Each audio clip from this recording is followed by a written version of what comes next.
روش غذا خوردن ما در 50 سال اخیر نسبت به 10,000 سال گذشته تغییرات زیادی کرده. اما تصاویری که برای فروش غذا استفاده میشه هنوز همون تصاویر کشاورزی توی روستاست. وقتی شما میرید توی فروشگاه هنوز تصاویر کشاورزا رو میبینید. خروس توی لونش، پشت سیم توری، خونه کشاورز، چمنهای سبز، همه اینا تصویری از زندگی روستایی به ما میده.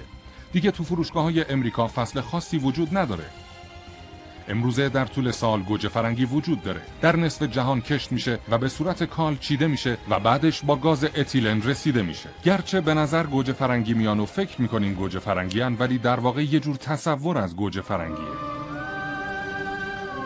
یه نکته انحرافی واضح وجود داره. بین شهروندان و جایی که غذای ما از اونجا میاد یه ناگفته هایی هست. صنعت غذا نمیخواد شما حقیقت رو در مورد چیزی که میخورید بدونید، چون اگه بدونید ممکنه دیگه نخورید. طبق یه آیه‌ای در قرآن کریم ذکر شده فلینظر الانسان الی طعامه. انسان کسی است که به غذای خودش دقت کنه.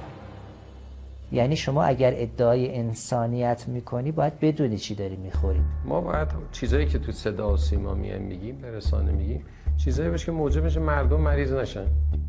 مادر عزیز اگر این کارو برای بچت بکنی، بچه‌تو زود بخوابه، بچه‌تو فعالیت بدنی بکنه، این غذا رو بهش اینجوری بدین، سرما کمتر میخوره. این چیه؟ این بعدن کمردرد کمتر میگیره. این بعدن چیه؟ انرژی بدنیش بیشتر خواهد بود، دوری میکنه از کشیدن چک ورگش خورده.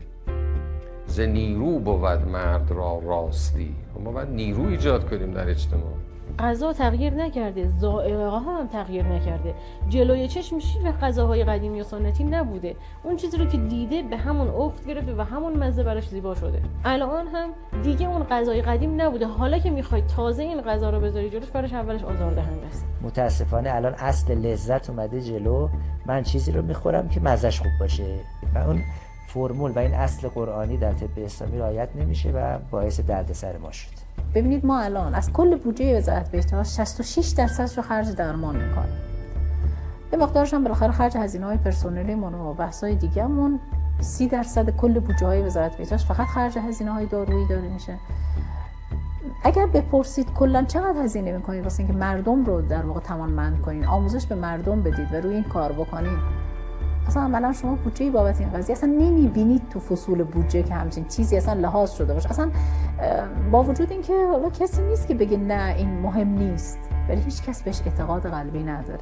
اگر کسی هم مریض شد این حق نداره یه پزشکی بهش حتی داروی گیاهی بده. اول باید با تغذیه رو خوب کنه. چه لزومی داره که این همه ما دیابتی داریم، 8 میلیون دیابتی، تازه این یه آمار غیر رسمی هست.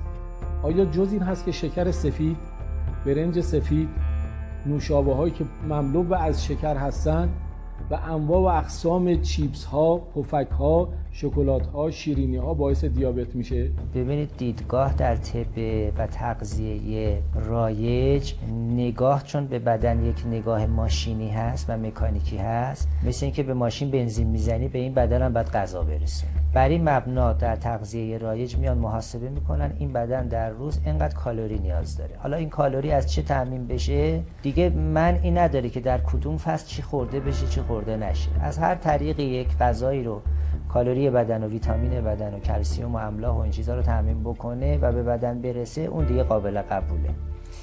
در طب سنتی یک قدم از این میایم جلوتر، یعنی دیدگاه خیلی وسیع‌تر و دقیق‌تر هست.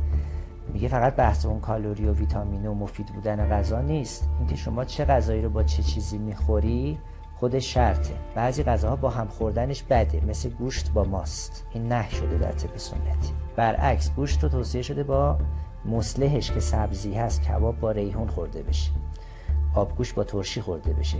حالا همین غذاها هم باز فصلش مهمه. هر میوه‌ای سفارش شده در فصل خودش مصرف بشه. میوه هایی که سرد هست شما در تابستان زیاده، هندونه، آلبالو، گیلاس، آلو، همین ها رو شما اگر در زمستان بخوری منشأ بیماری میشه.